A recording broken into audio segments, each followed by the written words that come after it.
The Radio Memories Network is brought to you in part by Liberated Syndication, podcast publishing made easy, libsyn.com. That's LIBSYN.com. Hollywood, California, Monday, March 8th.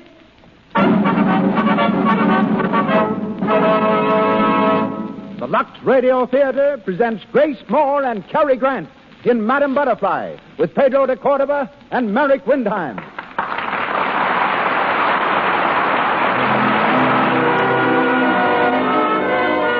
Lux presents Hollywood. Our stars, Grace Moore, Cary Grant, Pedro de Cordova, Merrick Windheim, and Crawford Kent. Our producer, Cecil B. DeMille. Our guests, Princess Der Ling, noted author and member of an old royal family of China, and Robert Cobb of Hollywood's world-famed Brown Derby. Our conductor, Louis Silvers. This presentation comes to you through the makers of Lux Toilet Soap, direct from the Lux Radio Theater on Hollywood Boulevard, in the hope that your pleasure in listening to Madame Butterfly equals their pleasure in bringing it to you. Welcome, everyone.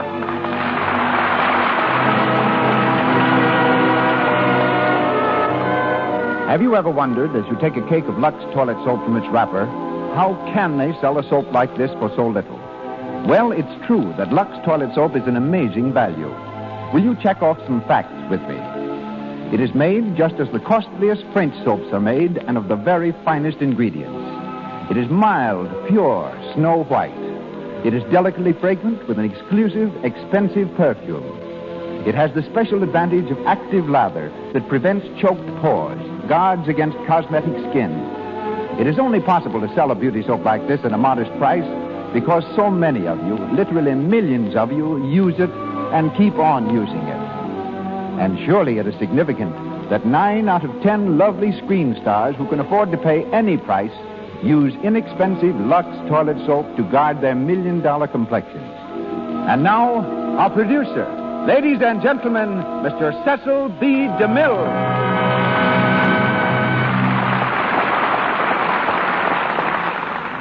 Greetings from Hollywood, ladies and gentlemen.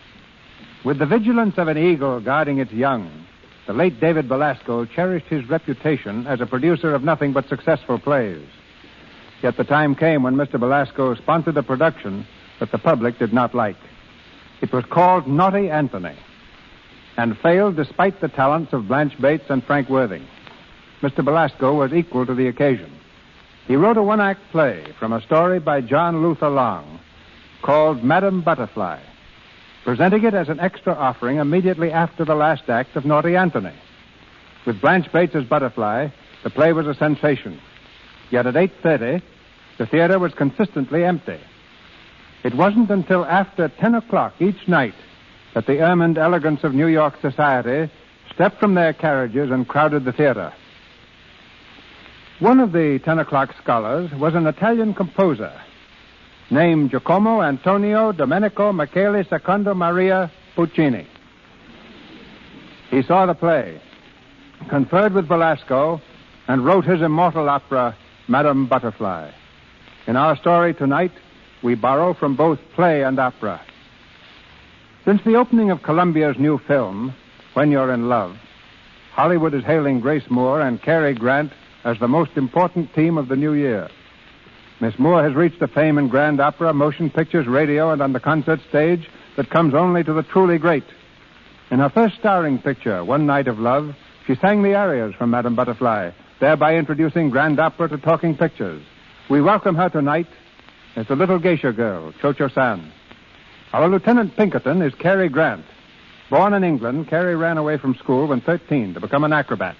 A month passed before his father caught up with him. But 3 years later, Cary was back with his old troupe. He came to New York, first as a comedian, later as a singer in operettas, thence to Hollywood, where 23 pictures have elevated him to well-earned... Hey, if I married an American cabaret singer, you wouldn't turn gray over it. If you're an American girl, I'd say go to it. But these girls are different. Now, what's going to happen to her when you go back to the States? You can't take her with you, Pinkerton. I've already told you, Chavez. I'm in love with the girl. You love her enough to spend the rest of your life with her? What do you mean? Well, you wouldn't have to. I suppose you know that. I've heard something about it. Yes. The Japanese law is convenient for foreigners. You can take a wife for 999 years. But you can annul the marriage any time you want merely by walking out on her. Now, wait a minute. If you're suggesting... I'm not suggesting anything. I'm stating facts. Well, it happens that I know the facts. It also happens that I love this girl. I'm going to marry her, regardless of what you think about it. Well, it's your life, Pinkerton. You can do what you want with it. Oh, forget it. Come on, Sharpless. Snap out of it. Which girl is it? She's here at this tea house. Her name's Cho-Cho San. The one they call Butterfly? Yes, you know her? Oh, I've seen her. She's a pretty little thing. So young. She's like a child sometimes. You know, I've never met a girl like her before. I never will again. She's deep down inside of me, and I can't get her out. You see, I've got it pretty bad. Lieutenant Pinkerton, Yes, Goro? Cho-Cho-san says she waits your pleasure.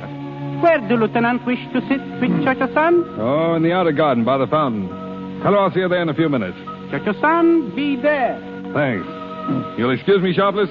Oh, Pinkerton, Uh-huh. Yeah? there's nothing I can say? No, I'm afraid not. See you later, old man. All right.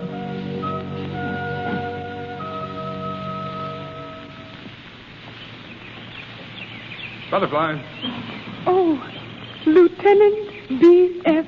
Pinkerton. You glad to see me? Always so glad to see you. You bring me something today. A present, Lieutenant B.F. Pinkerton? No, not today, Butterfly. Oh, it is no matter. Well, I'm sorry I forgot. You like me to bring things for you, don't you? Yes, but not for gift. Only that I may show you how happy it make me that you think of me. Let's sit down, shall we? We must not stay long. Soon I must go to Inner Garden to sing there. Oh, they can wait. You're much more important to me right now. Oh, Lieutenant B.F. Pinkerton, how nice things you say. But I am geisha girl, and geisha girl must sing. Mm-hmm. Tell me, do you like this life, Butterfly? Like? It is so hard to tell. It is the only life that ever I have known. Once, long, long ago, when I was such a little girl, I lived at American Mission. Mm-hmm. I remember there how quiet it was, how happy the life. They teach me there to sing, to play, to speak as you, American language. Oh, I remember such a small part of that life. It was so long ago. Mm-hmm. How did it happen that you lived at a mission? My mother, she died. Then my father. I was alone. They take me to mission to live there. But one day came my uncle to the mission and take me away. Mm. My uncle, he is priest, a bonzo. A priest? A priest of Japan. He take me from mission and bring me here to sing as geisha girl.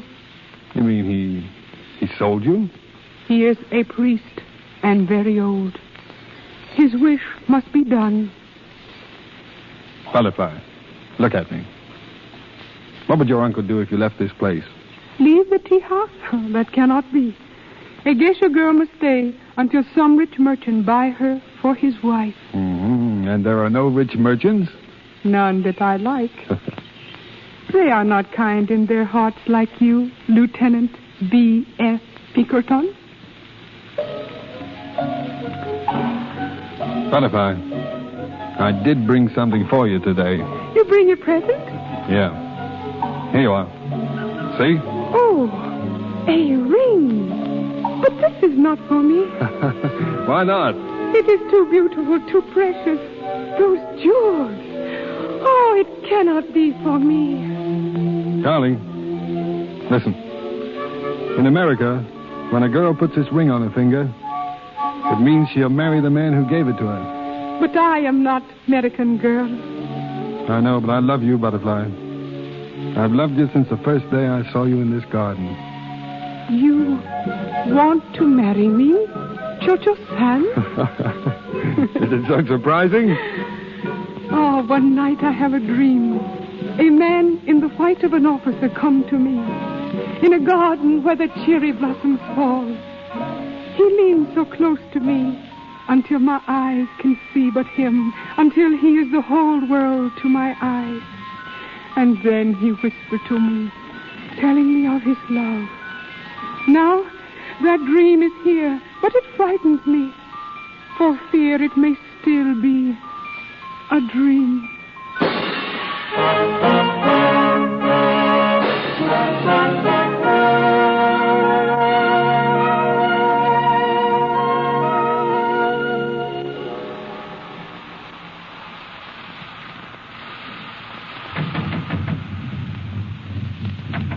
Suzuki, Lieutenant Pinkerton? has everyone gone? Wedding party all gone. Eat many cakes, drink much wine. Well, they're welcome to us. Hey, Japanese girls have a lot of relatives, haven't they, Suzuki? When girl marry rich American, always many relatives to help feed. Suzuki outside. Call if you want. All right.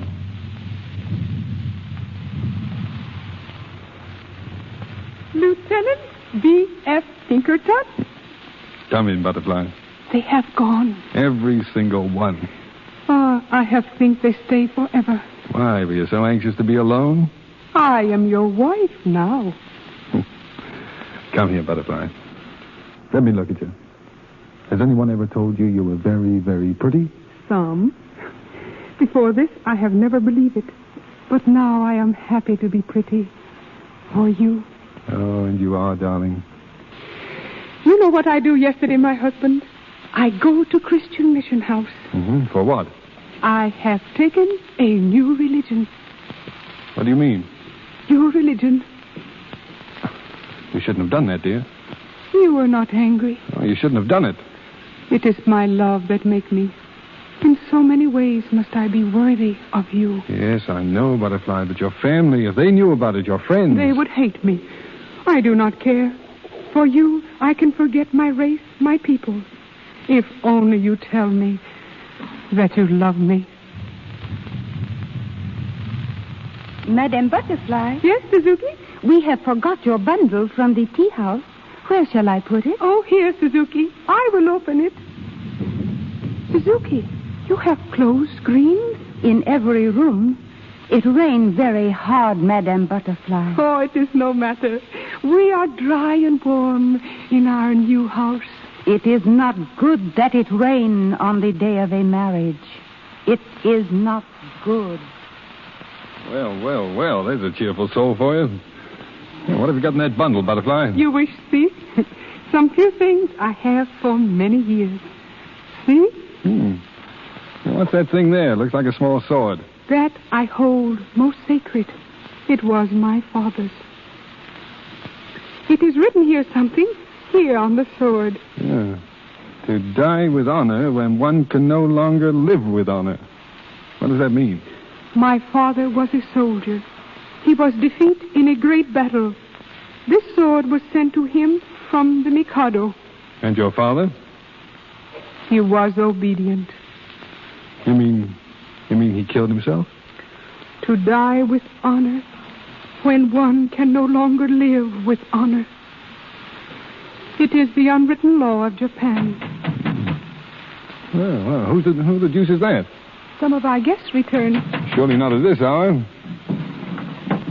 Oh, Your Excellency. Where? Enter. With my niece. It is my uncle, the bonzo. What does he want? Your son. Your Excellency. Good evening. 1,000 pardons. But my business is not with you. Niece, come here. Welcome to our house, Uncle. You will have tea. Suzuki, bring tea. I want no tea. I've come to speak with you. To speak with you alone. Uncle. Wait a minute. If you've got anything to say to my wife, you can say it before me or not at all. Cho-Cho-san, today in the morning, you go to the house of the Christian Mission. That is so? Yes, Uncle. It is so. Why did you go there? Why? Uncle, To I... swear an allegiance to the Christian God. To renounce the religion of your forebears. To bring disgrace upon your family before the Son of Heaven. No. This, I say, is true. I am American wife now. My belief is as my husband. You have renounced your true religion. For this, then, may the skies rain curses on your head. Be quiet. May your soul perish in everlasting torment. May your friends and family turn from you with loathing, and your children shrivel at their birth. Get out. I Get out. say is my curse upon you. As you have renounced your God, so may he renounce you.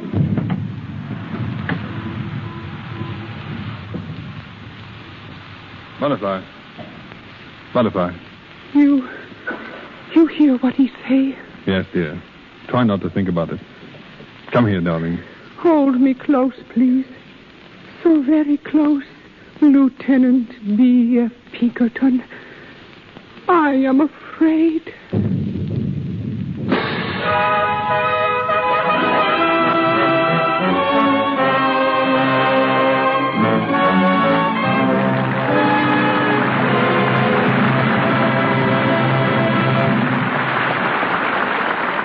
And now, for a moment, let's listen in at the lobby of the Hotel Roosevelt here in Hollywood. At this time of day, it's quieter than usual, but a handful of people have dropped in. From a hard day at a nearby movie studio, from a shopping trip, from sightseeing. As usual, there's a celebrity or two. Look, Tom, isn't that Olivia de Havilland over there? Yes, it sure is. Well, Betty, now you've actually seen a real live screen star. What do you think of her? I think she's perfectly lovely. I adore the color of her hair and eyes. And her skin is gorgeous. After I've shown you one of the big studios and you see the lights they work under, Betty, you'll know why a screen star can't face the camera without absolutely flawless skin. Why, silly, I know that. For simply ages, I've been using the soap screen stars recommend for my own skin. Lux Toilet Soap. Betty's a smart girl. She guards against unattractive cosmetic skin, tiny blemishes, enlarged pores, dullness, by following a simple rule that will bring results for you. Here it is. Before you put on fresh makeup, always before you go to bed, use Lux Toilet Soap. Mr. DeMille carries on. We continue with Madame Butterfly, starring Grace Moore and Cary Grant. Almost a year has passed, and despite the curse of the Japanese priest, Butterfly's life with a naval officer has been one of intense happiness. But now comes the long-awaited summons. Lieutenant Pinkerton has been called back to America. In Sharpless' office at the consulate, the two Americans face each other. Sharpless is reading the naval dispatch order. And together with the destroyer President and the battleship Connecticut to leave the harbor at Nagasaki on the afternoon of April the 3rd at 5 o'clock and to set course for San Diego Naval Station. Further orders will be radioed en route. Well, I guess that's that. April 3rd. That's tomorrow, isn't it? Yes. Yes, I did what I could, Pinkerton. It wasn't very much use. They want you back there. What are you going to do about Butterfly? I don't know. This sort of hits me right between the eyes coming out of a clear sky like this. I can't think. I told you once before you couldn't take her with you. I know. You knew you'd have to face this sometime, didn't you? Maybe. I didn't think much about the future. That makes it twice as hard to think about it now. You'll tell her, of course. Of course. When? Oh, tonight, I guess. I'll put it off as long as I can. I'll have to make her understand that I'm coming back. Are you? How do you know? I'll get back all right. Now, look here, Pinkerton. I'm going to talk to you like an uncle. If I tread on your toes, yell out. Well? Weren't you engaged once back in the States? No. To Catherine Forbes? I told you no. That was just a kid affair. We grew up together. Your families rather counted on your getting married, didn't they? Still count on it. What about it? It takes more than families to make a wedding. I was just thinking, if you wanted to marry Catherine, you could, you know. Thanks. And what happens to Butterfly? Oh, you know the law here. It's like a divorce. A month from now, she'll be free to do as she wants. Oh, she'll forget you, Pinkerton. Don't you believe it. She can't forget me any more than I can forget her. I wish you could. Oh, I know it sounds heartless and selfish, but it will be a lot better. She'll live the life of the kind of life she should live, among her own people. Marry some wealthy merchant. A wealthy merchant? Do you think that's going to ease my conscience? Oh, why should you have a conscience? You've given her a year of happiness. She'd never have had this year if it hadn't been for you. And what about the years to come, the sad years? She wouldn't have those either. You can't convince me, Sharpless. It just won't do. No? I'm afraid it may have to do.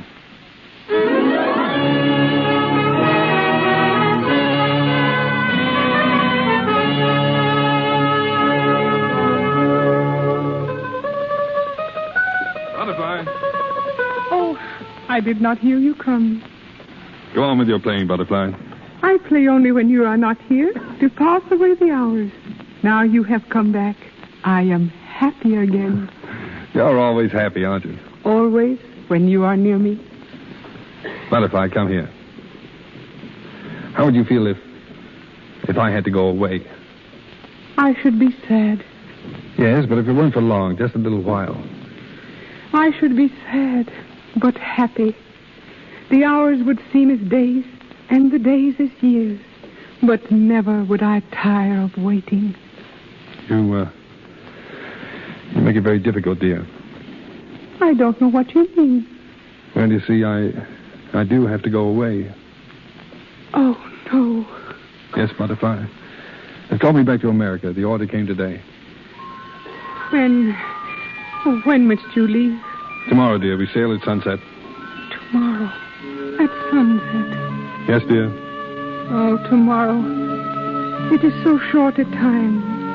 And I shall miss you so. And yet, it is right. What is right? It has been said that for every moment of happiness, there must be one of pain. I have been too happy with you, much too happy. And now I must know the pain. Oh, you mustn't feel that way, Butterfly. It may not be for long. How long? I don't know, dear. It is now the time when the robins nest. Do you think that when they nest again, you will come back to me? Yes, Butterfly. When the robins nest again. Oh, it is such a very long time. Try not to think about it, dear. We still have tonight. Yes, tonight. And I shall remember everything you say and everything you do. And I shall store each little thought far back in my mind, so that when you are gone, I may take them out, one by one, and hold them to my heart.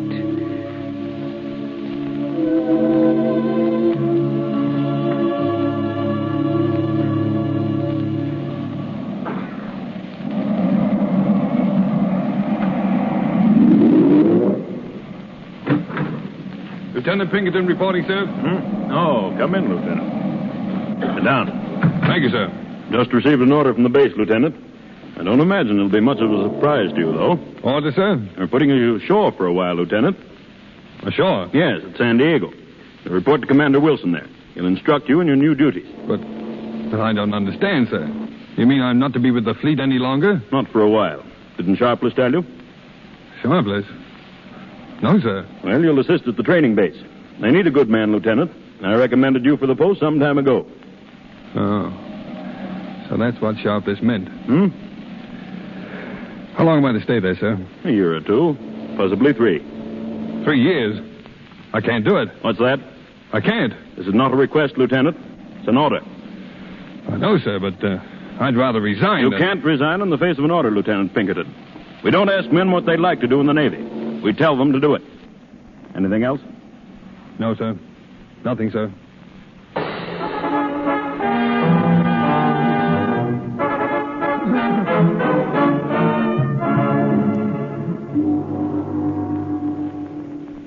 Now, wait a moment, Goro. Now, go back to the beginning and tell me the whole story. Slowly now. Very good, Excellency. My name, Goro. I am, what you say, marriage broker. 2 days past, I go to see Madame Butterfly. Yes? I tell her rich men, Yamadori, wish to marry her. She say no. She say she's already married to Lieutenant Pinkerton. She say she's married to him 2 years. Cannot marry Yamadori. I say I go to His Excellency Mr. Sharpless and ask him. Does she want to marry this Yamadori? Yamadori, very rich merchant. Very good much. Oh, but does she want to marry him? She will marry. Goro gets big commission. Oh. Well, then tell her she's free to do as she wants. She can marry Yamadori tomorrow. Very good, Excellency. Goro tell her. She be very pleased. But, Lieutenant Pinkerton, you will tell him, Excellency, that Madame Butterfly is To marry? Yes, I'll tell Pinkerton. He's in America now, but I'll write and tell him today.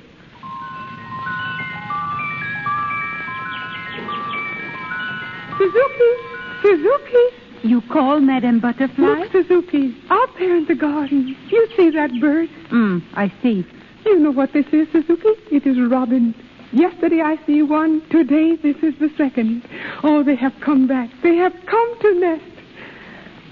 Suzuki, why do you look at me like that? Twice have the robins come to nest, but still he is not here. But he will be soon. I know, Suzuki. I feel it. Then why do his letters stop coming? First he writes to you 1 whole year. Then for 1 whole year, there is no word. I do not know why. If I could write to him, I would ask him why. But there is reason, Suzuki. There must be very good reason. You do better to forget Lieutenant Pinkerton. You do better to marry Yamadori. No, I have told you. I have told Goro. I have told Yamadori. I no can marry. I am Mrs. Lieutenant B.F. Pinkerton. Never will I marry someone else. Never. Oh, he will come back, Suzuki. He will come now. Oh, yes, if he knew about his little son. He will never know he has a son. That is not true. Why you say things like that? Every night I pray to God, send back her husband to Little Butterfly. Send back the father of her baby son. Many months have come and go, yet is there no sign from the gods. Yet is there no answer. There is answer here in my heart. It say, be brave, don't cry too much, for soon he will come back. But yet have I never heard of foreign husband who returned to his house. You have no faith, Suzuki, but I have faith. I know. It is like the song I sing to him the day before he leaves. The song of the girl who knows her lover will come back. Someday in his heart he will hear my song, and he will come.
E come sarà giunto ed il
station identification.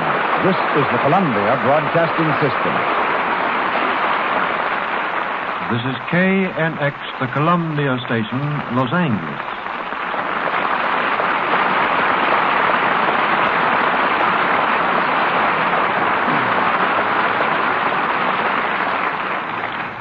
Grace Moore, Cary Grant, and our all-star cast return shortly in Madame Butterfly.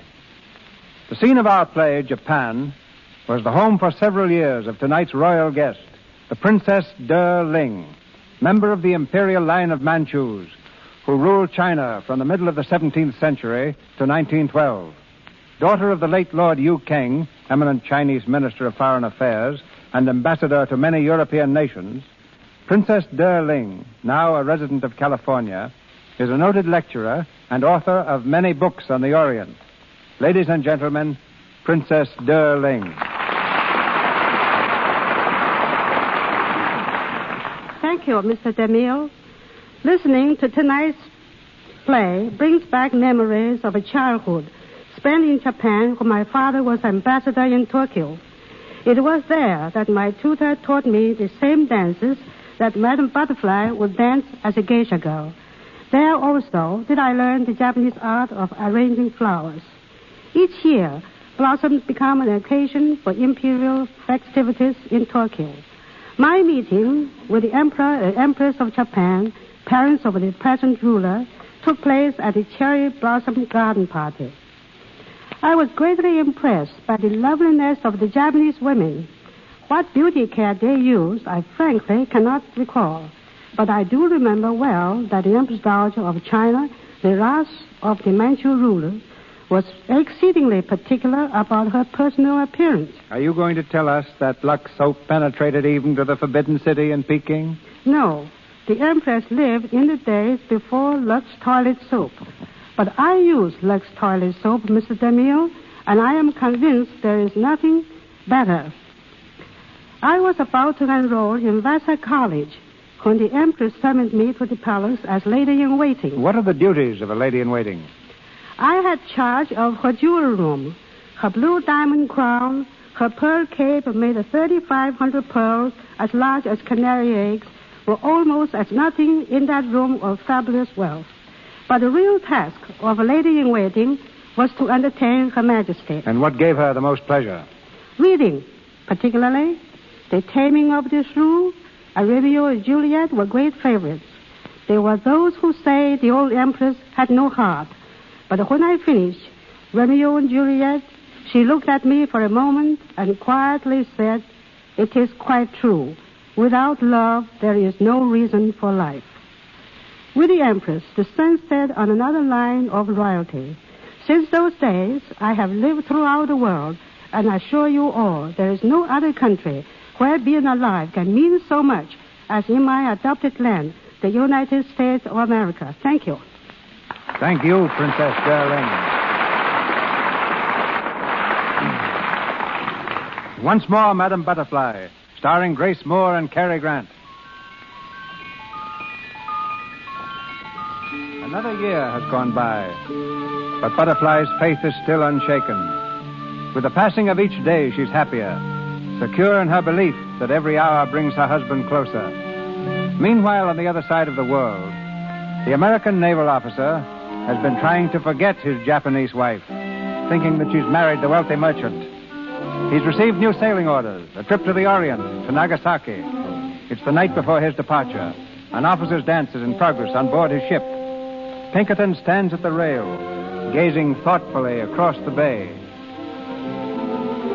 Hello there. Huh? Oh, hello, Catherine. I've been looking all over for you. What are you doing? Hiding? No, I just came out here to think. About me? Oh, sure.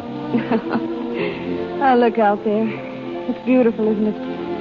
And tomorrow you'll be sailing out across it, into the sun. Yes. I'll bet I beat you to Japan.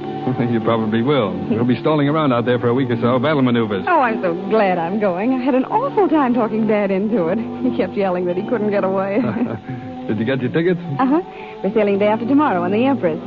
I'll be a native by the time you get there. Would you like me in a Japanese kimono with a comb in my hair? Sure I would. You know, You know, I never thought I'd be going back again. Why not? Oh, I don't know. I had an idea I'd be on shore for the rest of my life. It seems funny now. What seems funny? Going back to Japan? Yes, after 3 years. So much can happen in 3 years, Catherine. So much has happened. But I don't understand you. Oh, it's all right. I guess I don't understand myself. But you're acting so strangely tonight. There's nothing wrong, is there? Nothing you want to tell me? No, it's all right. Let's forget it. Oh, wait. It has nothing to do with me, has it?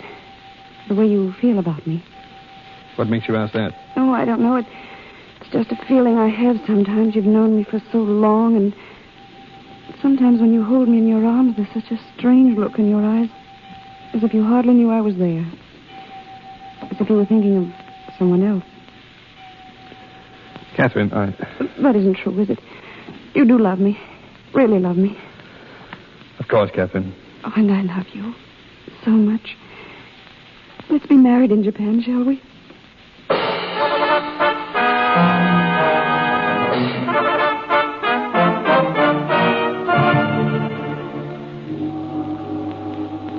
Madam Butterfly? Yes? His Excellency, Mr. Shopless. He is here. Oh, come in. Enter, Your Excellency. Good afternoon. I am so glad you come. Your presence light my house. Thank you. Why did you not come before? Well, I've been very busy. How have you been? Oh, very nice. You've been happy? Oh, yes. Butterfly, I heard some time ago that you were to be married again to Yamadori. That is so funny. Goro, he come to me and say I should marry. But how can that be? I'm already married. Goro, say, when Lieutenant Pinkerton leave you, it is divorce. But I tell him no. To leave a wife is no divorce in the country of my husband. But if Goro was right, Butterfly. Goro is not right. I know. Why do you say that? Well, because I've had news of Pinkerton. News? How is he? Is he coming back? What does he say? Butterfly, I don't know how to tell you this. But if you can still marry Yamadori, I advise you to accept his offer. What? You say I should be Yamadori's wife? Yes, Butterfly. You say that, you American consul, when you know that I am already married? But Yamadori was right. Your marriage was under the Japanese law. It's not binding. You mean I am not Lieutenant B.F. Pinkerton's wife? Yes. No, it cannot be. Love, do not forget. And when he hear about his son... What's that? You do not know, his father do not know. His son? You have a son? Yes, you see? That is love, Your Excellency. You write him, please, for me, will you? You tell him of his baby. Oh, such a nice baby. With just his face, the same hair, the same blue eyes. He will come back then. He must come back then. You hear that? Listen. Madam Butterfly. Yes? Madam Butterfly. Yes. The boats, the 4 American boats. They sail into the harbor. The American boat. Your Excellency, the American boat. He is on them. Oh, tell me. Yes, Butterfly. Are you here, Suzuki? Lieutenant B.F. Pinkerton is come back. Quick, Suzuki, my best dress. Best dress? Oh, Your Excellency, your tea I have forgot. Oh, it's all right. I can't stay anyway. I am so excited. You will see him at the boat. Yes, I may. Then tell him, please, that I am waiting. Ask him, please, to hurry. I'll tell him. Goodbye, Butterfly. Goodbye, Your Excellency. Suzuki. Here is the best dress. Oh, Suzuki, we must hurry. His room, it must be fixed. His slippers, his chair. That I will do. And me. Oh, today I must be pretty, Suzuki, with my best dress and poppies in my hair, like when I was bride. Rest is the best beauty. He not come yet. You sleep. Sleep? How can I sleep? Oh, no, Suzuki. We will wait for him. I in my best dress and our son in his finest suit. There we shall sit by the window as we have so often. And soon he will be here. Soon. Soon.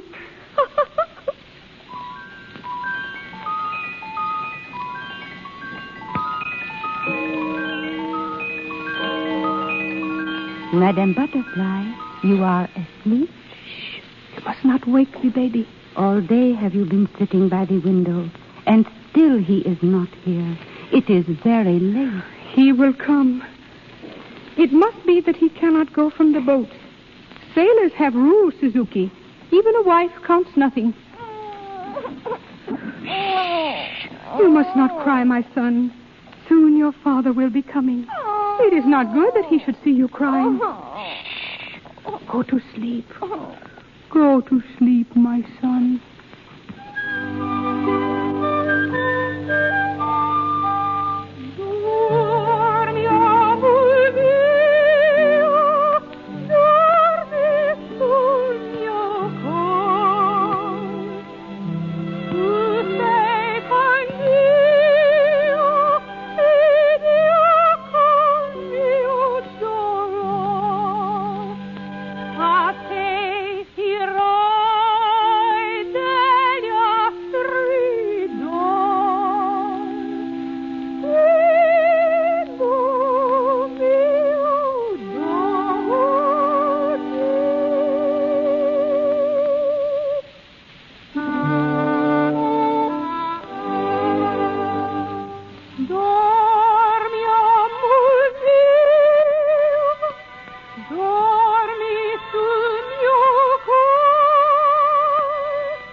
Yes?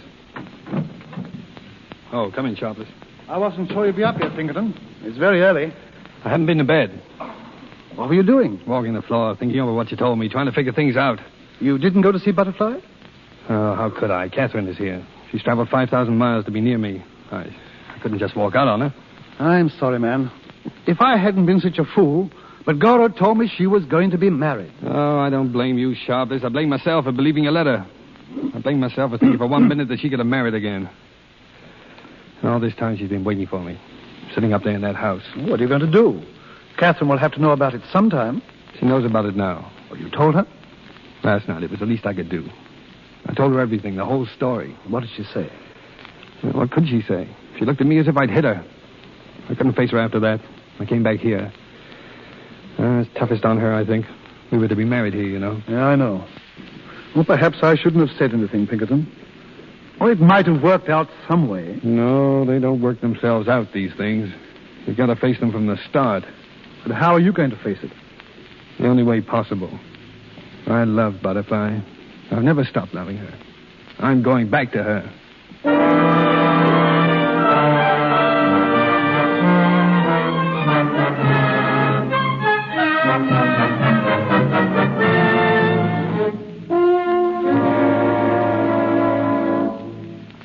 Please, I've got to see her. Tell her I've got to. All night she has been sitting up. She is tired. Oh, please, you don't understand. Suzuki, who is there? Oh. This lady has come. She wants to see you. Me? Are you Madam Butterfly? Yes. What is it, please? You don't know me. My name is Catherine Forbes. It's very important, or I wouldn't have come at this hour. It's about Lieutenant Pinkerton. Lieutenant Pinkerton? I have waited for him all night. You know where he is? Yes, I do. Then why doesn't he come to me? Why? Because he thought that you were married again. Because he thought you'd forgotten him. Forgot him? Oh, no. He couldn't have think that. But he did. I know he did. How you know? Because he was engaged to me. Engaged? Do you know what that means? He was going to marry me. Make me his wife. Make you his wife? No. Oh, I love him. That's why I've come to you, to ask you to give him up. I'll take the baby if you wish. I'll bring it up as my own, but please, don't ruin his life. Don't make him come back to you when he wants to come to me. Did he tell you that? That he loved you more than me? How could he tell me? He's tied to you now. He thinks he must come back. But you won't ask him to, will you? You won't make him give up everything. His career, his life. He loved me. He loved me once. But did he? Really? He might have thought he did, but it couldn't have been love. No, he looked on you as a child, a plaything. No, no plaything. I am Mrs. Lieutenant B.F. Pinkerton. If I am not that, then I am nothing. But he loves me. Now, please try to understand. Try to understand how much better it will be for him. And try to help him. If you love him, you will help him. Better for him? You do see that, don't you? I don't know. But if it is better, you would see him now? When I go back, yes. Then tell him that I am not unhappy. Tell him I wish for him all that he wants. Thank him, Mr. B.F. Pinkerton, for all the kindness he has shown me when he was here. And tell him that perhaps I marry soon another man, a very rich man. Oh, thank you. Thank you, Madam Butterfly. Suzuki? I am here. You heard what she says, Suzuki. She is right. He do not love me. I am no longer Mrs. Lieutenant B.F. Pinkerton. Madam Butterfly. No, do not cry. It is no use to cry, for tears will not bring him back to me again. Some short while ago, Suzuki, you say that I should rest. Go away, Suzuki, and I will rest now. I wish to rest, sleep, long sleep. And when you see me again, look whether I be not beautiful once more. As a bride. What you going to do? My father's sword, Suzuki. You will give it to me. No. No. Give it to me, please. It is there, on the table. Oh. Now, so that I have no more pain. Goodbye, Suzuki. Go now, please. To die with honor when one can no longer live with honor.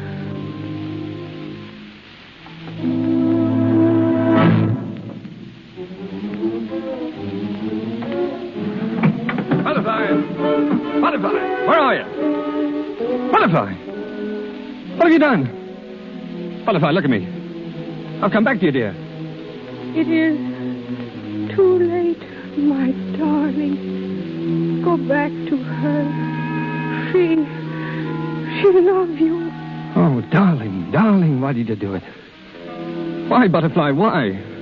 Do not be unhappy for me. It is better this way. Too bad those robins do not nest again. Darling. Butterfly. Butterfly!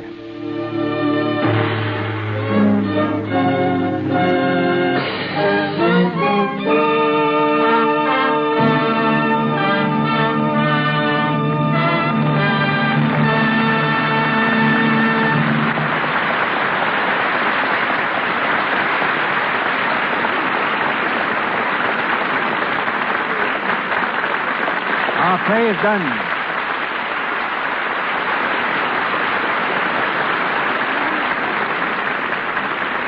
Grace Moore and Cary Grant return in a moment to the microphone. Around the corner from the Lux Radio Theater is one of the most widely known restaurants in the world, the Brown Derby. Visitors to Hollywood make it one of their first stops, for it is there that the screen's celebrated stars and executives may be found at any hour, from breakfast through midnight supper time. Tradition has made the Derby a meeting as well as an eating place. Between its walls, many a contract has been signed, and many other writers and composers famous for works born over a cup of Derby coffee. Robert Cobb, president of the Brown Derby Corporation and husband of Paramount star Gail Patrick, is here tonight with a word about Hollywood's table mannerisms. Ladies and gentlemen, Robert Cobb. Thank you very much, Mr. DeMille. But all this finds me a little bit uneasy, ladies and gentlemen, because, you see, the landlord of the Brown Derby happens to be Mr. C.B. DeMille. That's all right, Bob. Just relax. The rent's been paid, and there's nothing more I can demand except one of your famous Derby salads for tomorrow's lunch. I might suggest, though, that you tell our listeners how the Derby originated. The Derby was founded by the late Herbert K. Somborn. When his friends tried to discourage him, Mr. Somborn always replied, I could build the kind of a place I have in mind inside of a Brown Derby and still make it successful. Now, we've told our audience from time to time what the stars wear, how they spend their spare time, what they do culturally, how they... Keep their complexions? Yes, I seem to have a vague recollection of touching lightly on that subject before. Then before you go on, I might say that you, with Lux Toilet Soap, and I, with a bill of fare, are aiming at the same thing, to deliver the very best. The lounge rooms of the Derbies are supplied with Lux soap exclusively for the convenience of the stars. And incidentally, we also use it in our home. Now, let's see. Where were we? I just stopped you from serving a Lux soap sandwich. So, I suggest you tell us something of the stars' appetites. Well, they vary a great deal. I found the dish of Wallace Berry, for instance, to be nothing more elegant than corned beef hash. While Gary Cooper is strictly a beef stew man. Marlena Dietrich's pet dish is lobster thermidor, and Clark Gable and Carol Lombard go for T-bone steaks. But Joan Bennett likes dainty dishes. Ann Southern keeps in trim by eating non-fattening vegetables. But when George Raft waltzes in, the chef immediately puts on another hamburger deluxe. Stu Irwin and Eddie Sutherland, the director, have a yen for Chinese food, but Joey Brown has no favorites. He likes food and plenty of it. My wife, Gail Petrie, is also a very good customer of the Brown Derby. As a matter of fact, she thinks the kitchen in our home is a place to store trunks. By the way, since I promised to take Gail out to dinner tonight, I'd better say thanks and goodbye, Mr. Where are you taking her, Bob?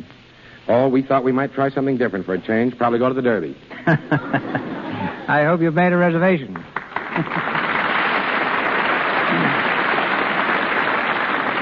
The tremendous success of our star's new picture, When You're in Love, is reason enough, I think, to ask them to talk about it. One of the hits of the film is Miss Moore's rendition of Minnie the Moocher.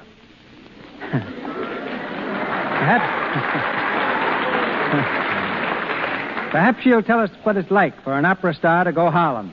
Ladies and gentlemen, Grace Moore and Cary Grant. Thank you, Mr. DeMille. Oddly enough, I found Minnie the Moocher a delightful but very, very difficult aria.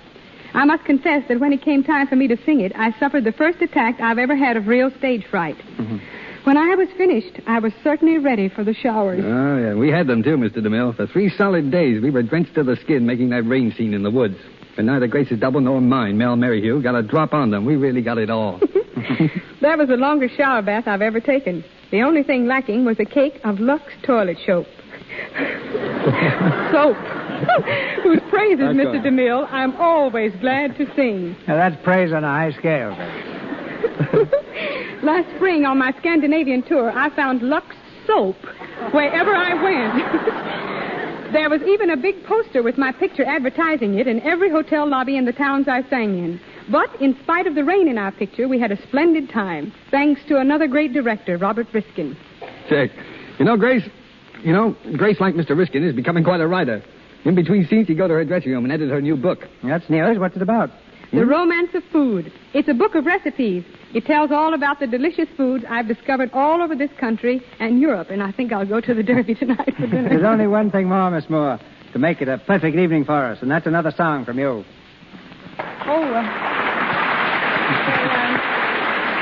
What would you like to have me sing, Mr. DeMille? Whatever you'd like to sing, Miss Moore. Well, tonight's program sort of brings back old memories, fond memories. So just for old time's sake, I think I'll sing Chitty Bitty Bee. Until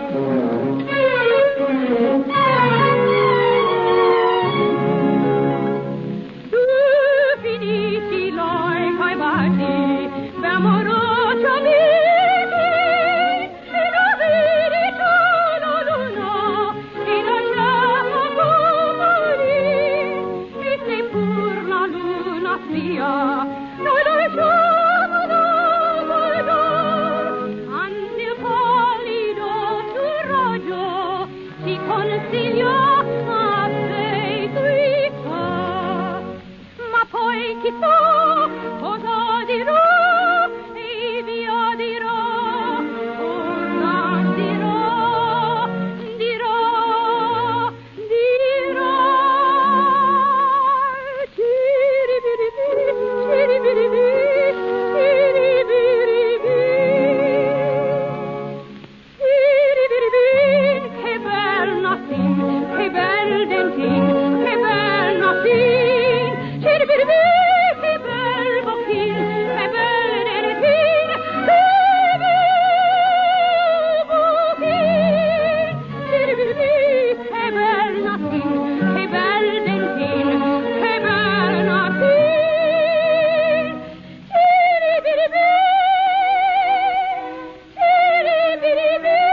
Carey, our deepest thanks. We look forward to having you both with us again in the near future. Next Monday night, the Lux Radio Theater brings you Marlene Dietrich with Herbert Marshall in Desire. To tell you more is scarcely necessary, save that our story is that of a jewel thief, played by Miss Dietrich with such marked success on the screen. Herbert Marshall returns for his 4th appearance on our stage.